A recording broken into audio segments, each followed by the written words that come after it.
제가 예전에 군종 목사로 사역을 할 때 지금 이맘때 이제 7월 지나가면서부터 소위 말하는 이제 진급 발표 시즌이 시작이 됩니다. 원사 진급 한 7월, 8월, 그리고 대위에서 소령 진급 8, 9월, 그리고 소령에서 중령 진급 9월, 10월, 그리고 대령 진급 11월, 그리고 12월 장군 진급까지 매년 요 시기는 이제 반복이 되죠. 진급하면 기쁘죠. 또 반면에 진급에서 누락이 되면 상심이 큰 것은 말할 수가 없습니다. 그래서 회식이 자주 열리죠. 한 번은 진급 축하 회식, 또 한 번은 누락당하신 분들 이렇게 위로해주는 그런 회식들.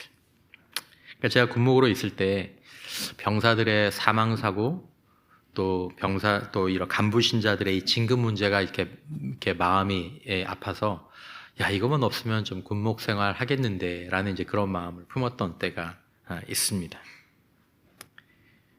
우리 병사들도 가끔 특별한 이유 때문에 동기들이 이렇게 병장 진급하는데 이렇게 진급에서 누락될 때가 있습니다. 그러면 굉장히 마음 아파합니다. 여러분들은 상병이나 병장이나 일병이나 다 똑같아 보이죠?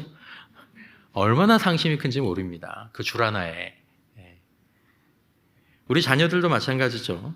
자녀들이 특별한 이유 없이 상급 학교로 진학하지 못하거나 아니면 특별한 이유가 없이 다음 학년으로 올라가지 못하면, 만약에 더구나 내가 중학생인데 초등학생으로 만약 간다면 그런 일은 없겠죠. 하지만 만약에 그렇다면 고등학생인데 중학교로 보내진다면 그것은 결코 마음 편한 문제는 아닐 것입니다. 사도 바울은 오늘 본문에서 갈라디아 교회의 문제를 언급하면서 영적으로 상급 학교에 다니던 사람이 다시 초급 학교로 들어온 것과 같다라는 말을 합니다. 그러니까 30살이 훌쩍 넘은 청년이 다시 초등학교 입학해서 1학년 어린아이들과 함께 교실에서 이렇게 앉아있다? 아니면 박사학위까지 받은 사람이 초등학생처럼 행동하면서 이거 해도 돼요? 저거 해도 돼요? 안 돼요? 이렇게 하고 있다면, 또 누군가가 10수년 동안 같은 학년에 거기에 계속 머물러 있다면 상식적으로 이해가 안 되는 일이죠. 그런데 이런 일들이 영적인 영역에서는 종종 일어나곤 한다라는 것입니다. 결론부터 말씀을 드리자면 성경적인 신앙, 그리고 건강한 신앙은 그리스도 안에서 계속 그리스도 안에서 성숙해 갑니다. 점점. 또 그렇게 성숙하고 장성해 가면서 이 복음이 주는 이 자유 안에서 자신의 것들을 챙기는 것에 그치는 것이 아니라 책임을 감당하는 그런 소위 말하는 영적인 상급 학교의 학생이 되어가는 거죠. 이것이 바른 복음으로 일어나는 결과입니다. 물론 우리가 어릴 때는 영적인 초등학교를 다닐 때가 있습니다. 오늘 본문 1절에서 3절에 보면 내가 또 말하노니 유업을 이을 자가 모든 것의 주인이나 어렸을 동안에는 종과 다름이 없어서 그 아버지가 정한 때까지 후견인과 청지기 아래에 있나니 이와 같이 우리도 어렸을 때에 이 세상의 초등학문 아래에 있어서 종노릇 하였더니, 이런 거죠. 아주 부잣집에 아들이 있는데 이 아이가 아직 어려요.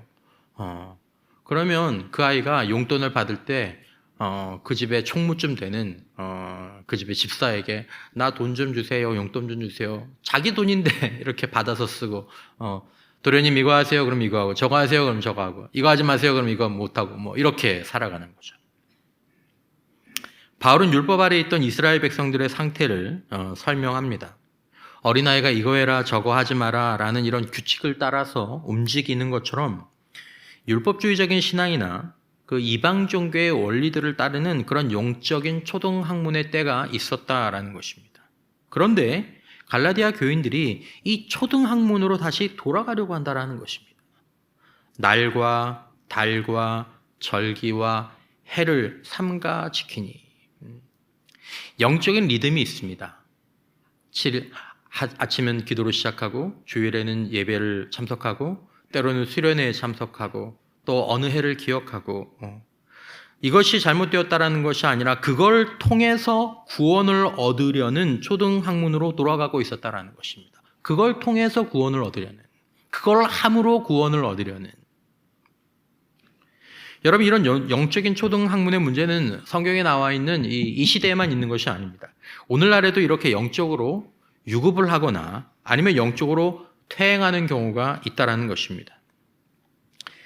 영적인 초등학문이 무엇입니까? 소위 말하는 율법주의입니다. 율법주의.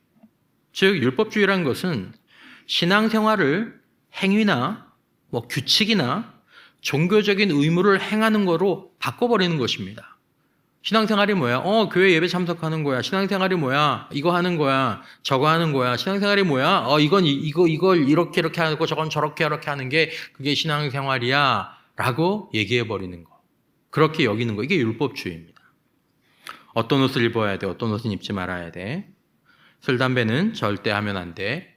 주일날에는 돈을 쓰면 안 돼. 어디 가면 안 돼. 이런 외적인 규율을 구원의 조건처럼 여기는 것입니다. 경건한 삶의 습관은 너무 중요하죠. 왜냐하면 이것들이 건강한 신앙생활을 돕기 때문입니다. 학교 매일 가는 거 중요하죠. 그래서 그런 연습하지 않습니까? 아주 어린 유치원 다닐 때는, 유치원 들어갈 때는 아침에 유치원 가는 것부터가 전쟁입니다. 안 가! 가면, 재밌었어. 그러고 다음날 또 일어나면 또 안 가!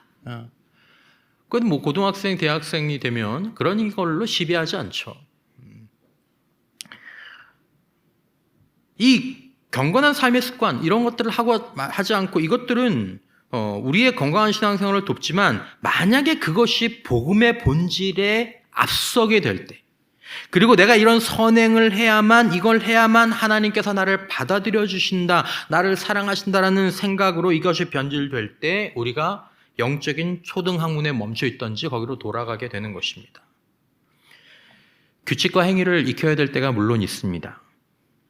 초등학생에게 초등학교는 매우 이상적이지만 고등학생에게 초등학교는 퇴행이죠. 자, 또한 이 초등학문은 형식적인 신앙입니다.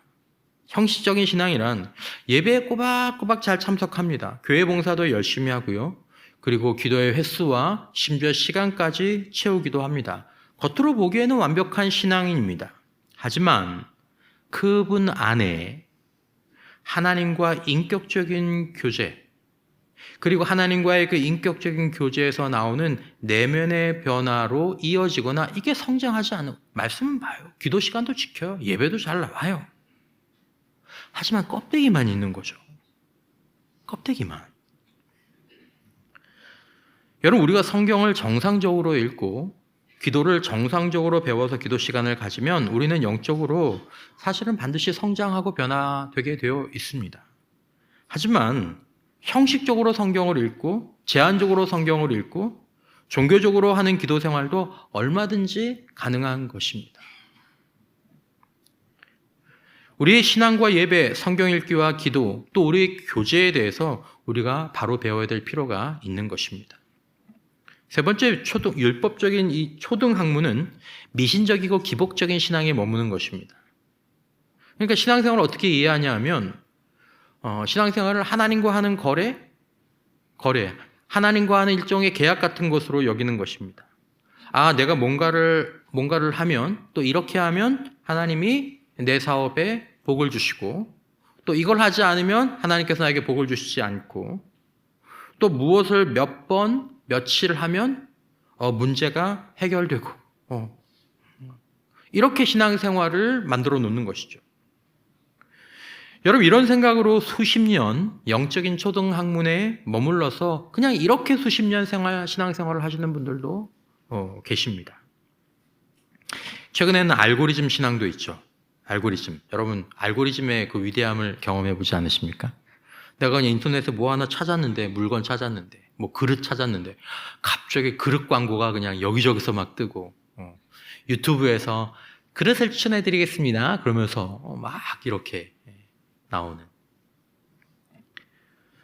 내가 듣고 싶은 말씀, 내 생각과 비슷한 의견만 찾아다니면서 이제 영적인 편식을 하게 되는 거죠.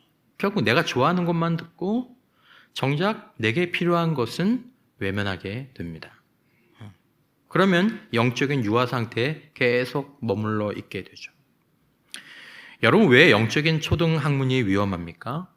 이것은 복음의 능력을 왜곡하고 축소하고 결국에는 변질시키기 때문입니다. 복음에 플러스 알파를 붙입니다. 예수에 대한 믿음, 주님의 십자가 더하기 율법, 주님의 십자가 더하기 선행, 그렇게 해야 하나님의 자녀가 되고 하나님이 기뻐하신다.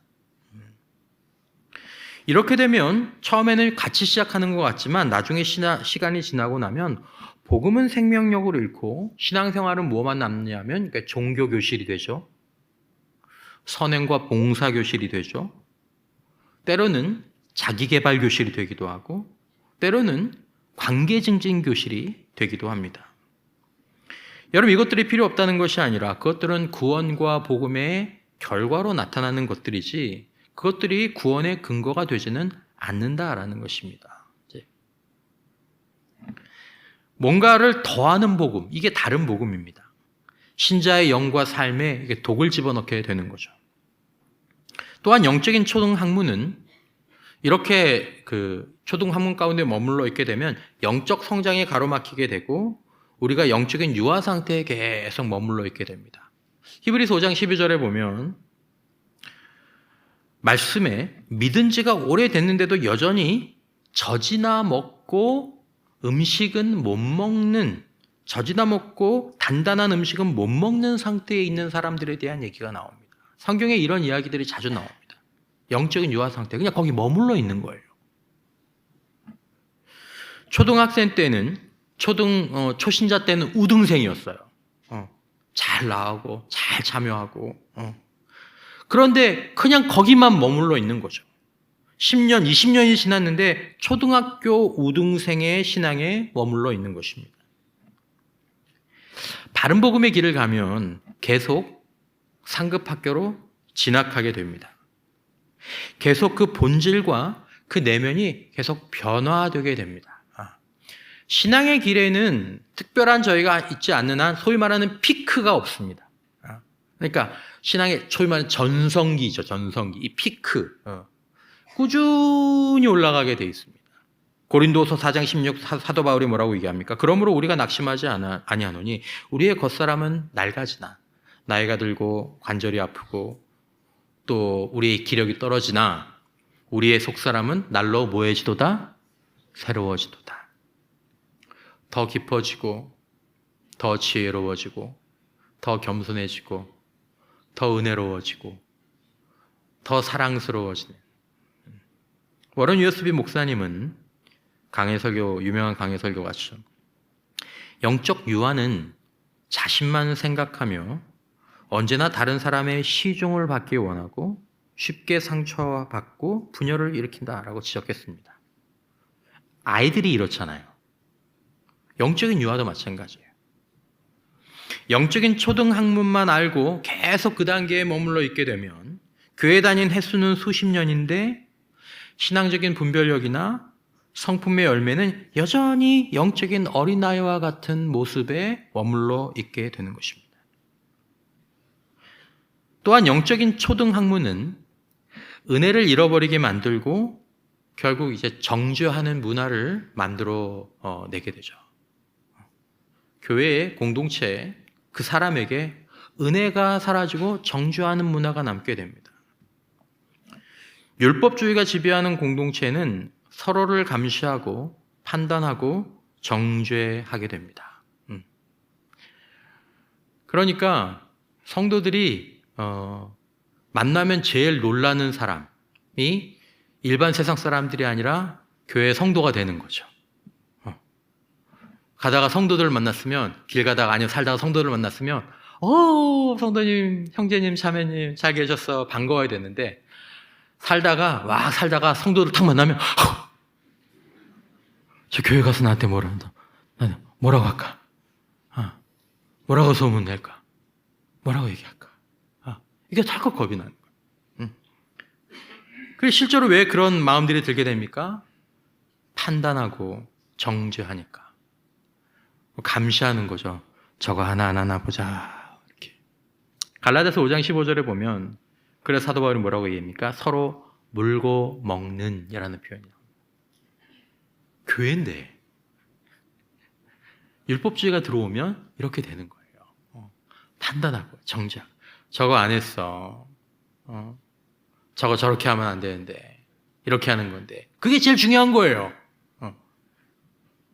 그러니까 어떻게 합니까? 은폐하게 되죠. 감추게 되죠. 숨어 다니게 하죠. 목사님이다. 목사님. 아무 일 없는 척, 괜찮은 척, 좋은 척. 하지만 속은 썩어가요. 밑은 점점 꺼져가고 있다가 어느 날 소위 말하는 싱크홀처럼 붕괴가 확 일어나게 되죠. 허무함이 밀려. 무섭습니다. 그러면 율법주의 신앙에서 이런 스캔들이 터지게 되죠. 사역자, 중직자, 교회 수십 년 다닌 거 상관없습니다. 이렇게 살면 앞에서는 젊을 때는 철저하고 거룩하고 열심히 있는 척했지만 결국 진실은 무덤 속과 같은 것이 되어버리는 거죠. 그러므로 우리는 이 영적 초등학문을 이해하고 경계해야 될 필요가 있다는 것입니다. 이건 하나의 흐름이고 길이거든요. 길을 잘 잡아야 되는 거죠. 여러분, 우리가 이것이 별로 좋지 않다는 것을 생각하면서도 왜 행위와 규칙을 자꾸 그렇게 만들어내려고 하고 강조하고 그것에 대해서 보상을 약속하고 또 약속받고 싶어하고 공로에 의지하고 싶은 그런 마음들이, 그런 것들이 생기는 이유가 무엇일까? 먼저는 우리가 우리 마음 가운데 뭔가 확실한 것을 원하는 마음이 있기 때문입니다. 좀 확실한 걸 좋아해요. 이거 하면 이렇게 되는 거고 저거 하면 저렇게 되는 거. 확실하네. 좀 뭐 확실한 걸 좀 나한테 달라는 마음이 있는 거죠. 그러므로 여러분, 거짓 교사들은, 이단들은 항상 어떻게 얘기합니까? 확실하게 얘기합니다. 이거죠. 딱 맞죠? 확실해요. 이거예요. 개운해. 여러분, 믿음은 신뢰인 줄 믿습니다. 믿음은 신뢰입니다. 신뢰. 여러분, 우리가 사는 인생은 우리의 인생이지만 인생은 궁극적으로 신비에 속해 있습니다. 여러분, 그래서 현명한 인생을 살아가는 사람들도 뭐라고 얘기합니까? 인생은 새옹지마다라고 얘기하지 않습니까? 오늘 좋았던 일인데 나쁜 일이 거기서 시작되기도 하고, 오늘 나쁜 일인 것 같았는데 거기서 좋은 일이 시작되는 것 같고, 확실하지 않다라는 것입니다. 확실하지 않은 걸 확실하게 얘기하는 게 사기꾼인. 하나님이 확실합니까? 하나님은 우리의 이해와 생각을 넘어 계신 분이십니다. 여러분, 우리에게 확신은 있습니다.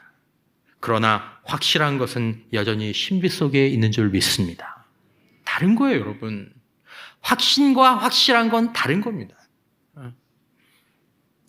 확실한 것은 신뢰가 아닙니다. 우리 안에 있는 믿음의 확신 가운데서 소위 말하는 신뢰가 나오는 거죠. 그러므로 확실할 수 없는 것을 확실하게 말하는 자들을 조심하십시오. 확실한 것을 찾지 말고 신뢰를 배우십시오. 확실한 것 쫓아다니면 반드시 망합니다. 신뢰를 배워야 합니다. 초등학교 때는 확실한 것을 배우죠. 1 더하기 1은 2, 3, 4. 대학을 가고 박사가 되면 신비를 배웁니다. 신비를. 또한 우리는 두려움 때문에 보상이나 규칙에 의지하기가 쉽습니다. 두려움 때문에. 이게 겁이 나는 거예요. 할 수 있을까? 될 수 있을까? 그러니까 영적 사기꾼들이 이 두려움을 이용하죠. 이렇게 하면 그거 해결돼. 그래요? 이거 하면 저거 돼. 굿한판 해. 하면 굿했으니까 이제 괜찮겠지. 영적 사기꾼들이 두려움을 이용하는. 오늘 본문 17절, 그들이 너에게 대하여 열심을 내는 것은 좋은 뜻이 아니요. 열심을 내요. 관심을 갖고 사랑하고 또 챙겨주고, 그 이유는 오직 너희를 이간시켜 너희로 그들에게 대하여 열심을 내게 하려 함이라. 나중에 도둑질하려고 그러는 거죠. 또한 우리 안에는 교만하려는 욕구가 있습니다. 좀 자랑하고 싶고 또 내가 의롭다고 믿고 싶은 욕구가 있습니다. 그러니까 행위와 규칙과 공로를 이렇게 기준을 세워놓고 그것을 다 채우면 뭔가를 한 듯한 느낌들이 우리를 마음 가운데 있기 때문에 우리가 이 초등학문의 유혹에 이렇게 끌리게 되는 거죠. 또 우리가 어떤 율법적인 문화 가운데 속해 있을 때 우리 내가 있는 공동체가 율법주의적인 그런 문화가 있으면 우리도 모르게 그런 영향을 받게 되죠. 그리고 지금도 있는 거짓 교사들이나 이단들의 미혹들 때문에 초등학문에 머물고 있거나 퇴행하게 됩니다. 여러분, 이런 율법주의나 형식주의나 기복신앙으로 대표되는 이 영적인 초등학문을 그냥 만만하고 가볍게 보시면 안 됩니다. 이 길로 가게 되면요, 영혼과 삶을 송두리째 빼앗기게 됩니다. 그냥 두려웠다가 잠깐 만족했다가 또 두려웠다가 또 잠깐 만족했다. 이거 하라면 이거 하고 저거 하라면 저거 하고 그냥 사람에게 이리저리 끌려다니면서 인생과 돈과 시간들을 쭉 날려버리게 되는 거죠. 인격은 파괴되고 참된 복음으로 누릴 행복은 다 잃어버리게 되는 것입니다. 그러므로 우리는 영적인 고등학문을 이해해야 합니다. 세 가지 정도로 갈라디아서 말씀을 따라서 정리할 수 있는데, 첫째는 복음의 뿌리를 내리고 있는, 행위와 율법이 아니고 복음의 뿌리를 내리고 있는 아들의 신분을 확신하라는 것입니다. 오늘 본문 7절에 이렇게 선포하죠. 그러므로 내가 이후로는 종이 아니요 아들이니, 아들이면 하나님으로 말미암아 유업을 받을 자니라. 세 번역으로 보면, 그러므로 여러분 각 사람은 이제 종이 아니라 자녀입니다. 자녀이면 하나님께서 세워주신 상속자이기도 합니다. 나는 누군가? 나는 어떻게 이 사람이 되었는가? 종은 아무리 오래되고 아무리 헌신적이어도 두려움 가운데 주인의 눈치를 보면서 일합니다. 그러나 아들은 아버지와의 친밀함과 신뢰 속에서 살아갑니다. 자녀됨에 대한 견고한 신뢰가 있습니다. 자녀됨에 대한. 여러분, 때로 우리 자녀들이 시험을 못 치고 들어오면 아이들이 문을 열고 들어와서 그렇게 얘기하나요? 어머니, 저는 시험을 못 쳤습니다. 저는 어머니의 아들이 될 자격이 없다고 생각합니다. 털끝만큼이라도 가져줬으면 하고도 엄마 밥 줘! 야, 너 성적 이게 뭐냐? 뭐 그럴 수도 있지. 엄마 돈 줘. 사람도 그래요. 사람도. 여러분, 영적인 고등학생은 더 이상 내가 이렇게 하지 않으면, 이거 하지 않으면 하나님께서 날 벌 주실 거예요. 내가 저렇게 해야 하나님이 날 사랑하실 거예요. 라는 이런 정죄의식이나, 나는 사랑받을 자격이 없는 것 같아. 나는 자격이 없는 것 같아. 이런 영적인 고아근성에 시달리지 않습니다. 제임스 패커는 그 유명한 하나님을 아는 지식에서 이렇게 얘기했죠. 양자가 하나님의 자녀가 되는 그것이야말로 복음이 신자에게 주는 최고의 특권이다. 예수 믿고 우리가 얻는 최고의 특권은 돈 얻는 거, 건강 얻는 거, 그리고 내가 원하는 계획대로 되는 거, 내가 잘 되는 거, 이것이 아니라 하나님의 자녀가 되는 것이 복음이 신자에게 주는 최고의 특권이라는 것입니다. 영적 고등학문의 기초는 무엇이냐면, 이 기초는 무엇이냐면 내가 하나님의 아들이다. 내가 하나님의 사랑받는 자녀다라는 확신입니다. 그 확신이 어디서 나옵니까? 행위에서, 내가 이제 교회 1년 다녔으니까, 규칙에서, 내가 교회에서 몇 가지 봉사를 하니까, 의무에서 그동안 헌금 생활을 잘했으니까 여기서 나옵니까? 아닙니다. 5절에 보면 율법 아래에 있는 자들을 속량하시고, 누가 하셨습니까? 하나님이 그리스도 안에서 하셨습니다. 우리로 아들의 명분을 얻게 하려 하심이라. 내가 속량한 게 아닙니다. 내가 속량을 받은 것입니다. 0.1%도 보탠 것이 없습니다. 말씀을 준비하다가 나온 찬양을 좀 적었는데, 하나님의 은혜로 이 쓸데없는 자 왜 구속하여 주는지 난 알 수 없도다.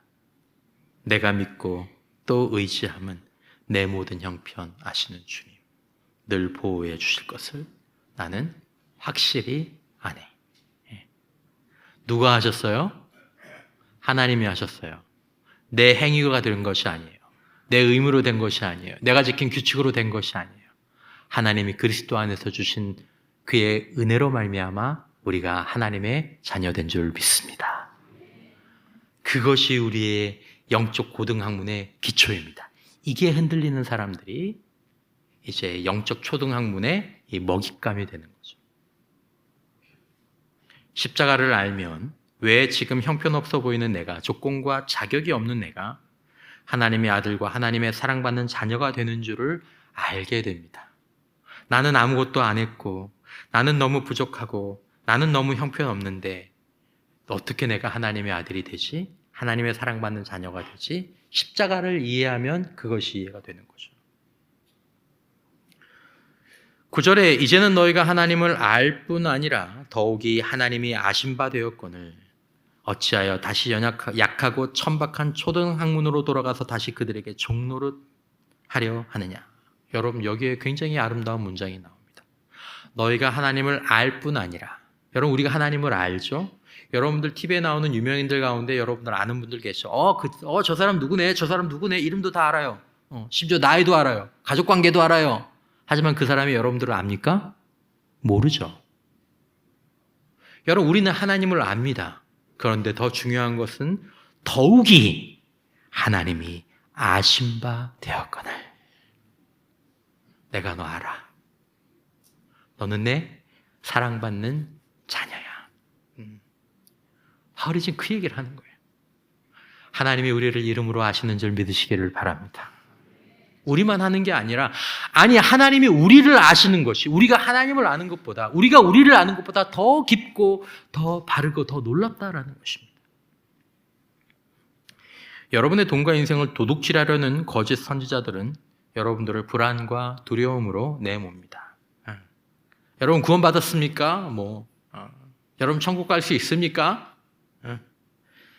그래야 여러분들을 통제할 수 있기 때문이죠. 그래야 여러분들이 그들의 말을 듣기 때문이죠. 그래서 이걸 흔듭니다. 우리가 오직 하나님의 그 놀라운 은혜로 하나님의 사랑받는 자녀가 되었음을 매일 선포하고 그 안에서 살아갈 때 우리는 비로소 초등학문의 두려움과 영적인 종의 두려움에서 벗어날 수 있는 것입니다. 하나님이 나를 버리면 어떨까 할까? 하나님이 나를 미워하면 어떻게 할까? 벗어나는 거죠. 두 번째 영적인 고등학문은 성령의 인도와 능력을 따라서 살아가는 것입니다. 6절에 보면 너희가 아들임으로 하나님이 그 아들의 영을 우리 마음 가운데 보내사 아빠, 아버지라 부르게 하셨느니라. 자, 영적인 초등학문 안에 있는 사람들은 해야 될 것과 하지 말아야 될 것이란 이 목록에 의존해서 신앙생활을 합니다. 하지만 영적인 고등학문 가운데 있는 사람들은 성령의 인도하심에 의존합니다. 이것이 더 본질적이라는 얘기입니다. 성령님을 가리켜 우리 안에 계신 양자의 영, 우리가 계속해서 그리스도 안에서, 예수 그리스도 안에서 살도록 하시는 그 능력을 주시는 분이라고 우리가 얘기하죠. 자, 세 번째, 영적인 고등학문은 복음 안에서 자유를 누리면서 그 책임을 두려움이 아니라 사랑의 동기로 감당하게 합니다. 이게 영적인 고등학문입니다. 자, 어떤 사람들은 내가 이제 율법에서 자유로워졌으니까 내 마음대로 살아도 된다라고 생각하는데 이건 이제 복음을 이렇게 머리로만 아는 거죠. 나 이제 율법에서 자유로워졌으니까 내가 이제 하나님의 자녀 됐으니까 이거 안 바뀌니까 내 마음대로 살아도 돼. 여러분, 이건 이렇게 하는 거죠. 엄마 아빠가 날 사랑하니까 내 마음대로 해야지. 성적 그거 내가 아무리 빵점 받아와도 엄마가 날 버릴 수 있어? 못 버리지. 아빠가 나를 내칠 수 있어? 못 내치지. 나는 내 마음대로 할 거야. 어쩔 거야, 아빠가? 어쩔 거야, 엄마가? 그야말로 유치원생처럼, 요즘 유치원생도 안 그러죠? 마트 가서 들어 누워버리죠. 저거 사줘! 그럼 어쩔 수 없이 사주는 거죠. 어린아이가. 갈라디아서 5장 13절에서 사도 바울이 얘기하죠. 형제들아, 너희가 자유를 위하여 부르심을 입었으나 그 자유로 육체의 기회를 삼지 말고 저거 사줘! 오직 사랑으로 서로 종노릇하라. 엄마 뭘 좀 도와드릴까요? 어떻게 하면 내가 좀 더 좋은 일을 할 수 있을까? 어떻게 하면 더 성숙한 길로 나갈 수 있을까? 다른 사람에게 유익한 인생을 살 수 있을까? 성숙해지면 이런 생각을 하게 되죠.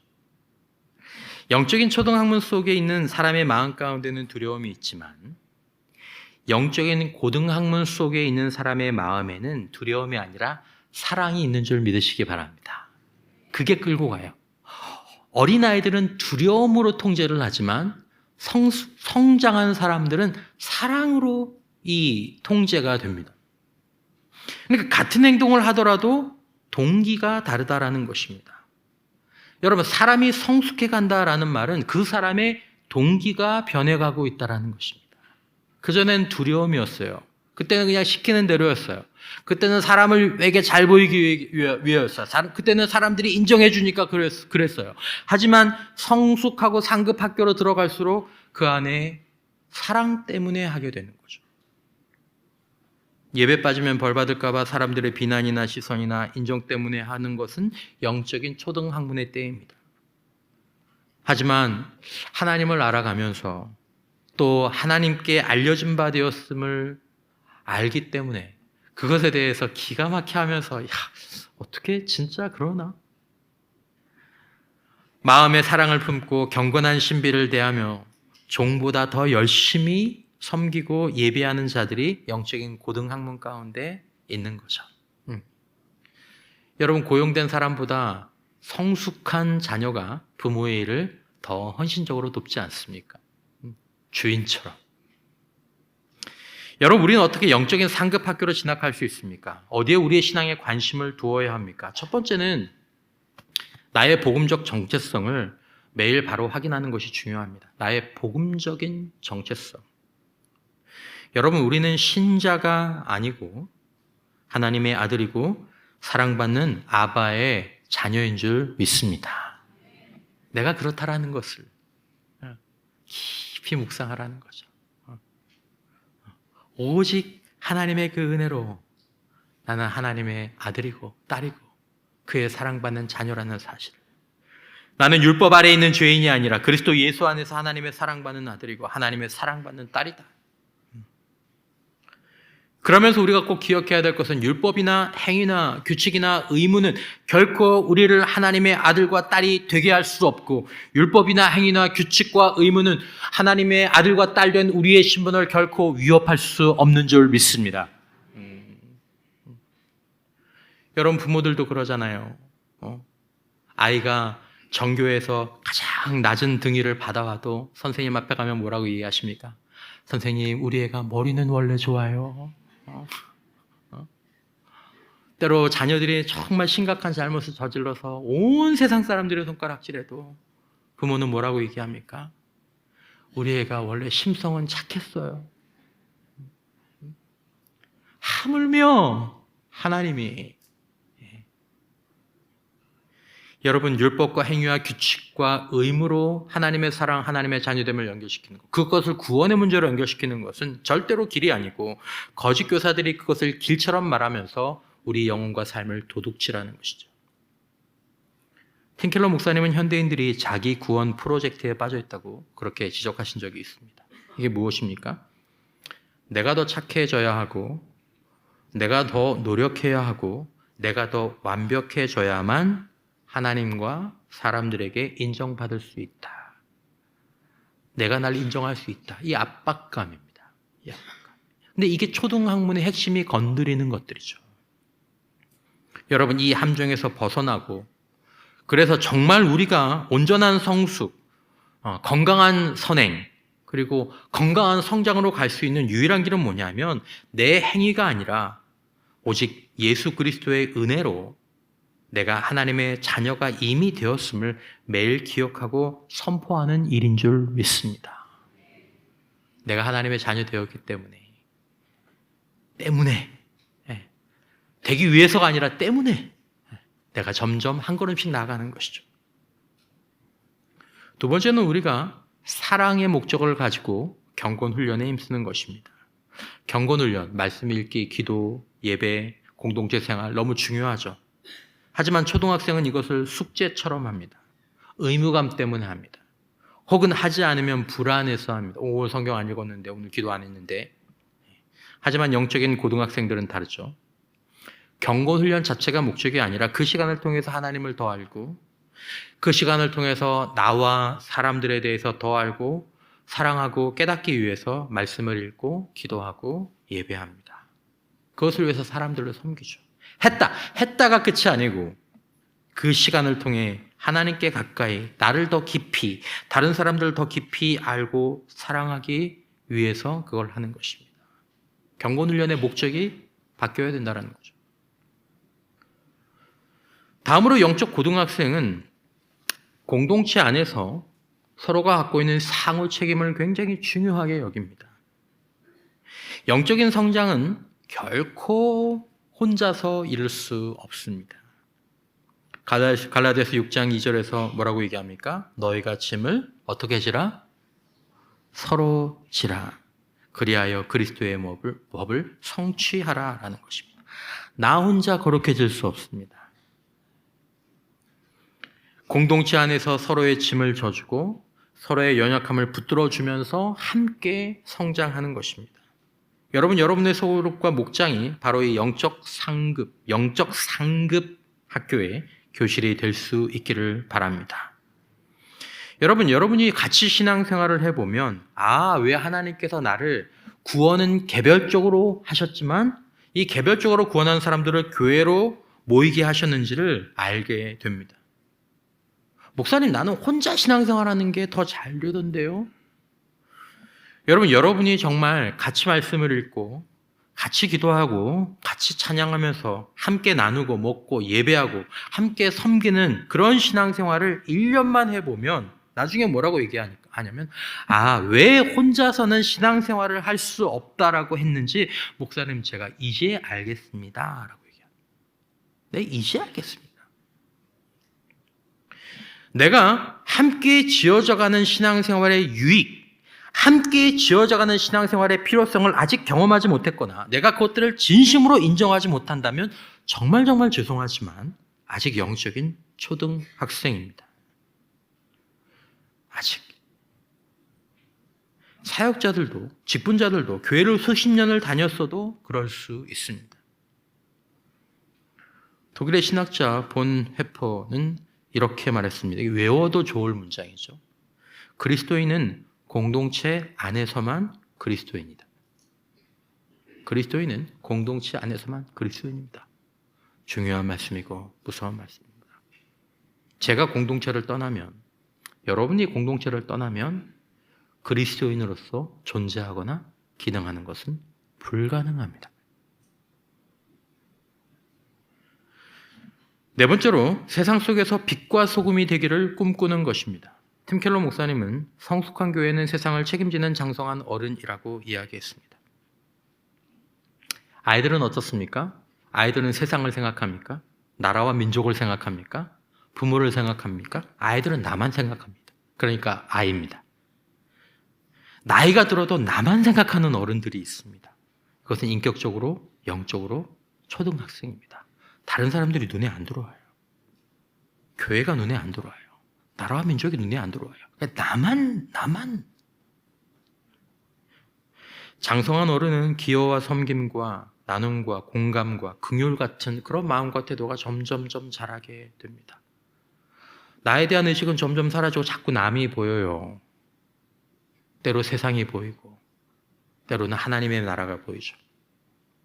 여러분, 우리의 신앙이 주일 예배당 안에만 갇히지 않고 월요일 삶의 현장으로 이어질 때 우리가 영적으로 더욱 성숙해져 가는 것입니다.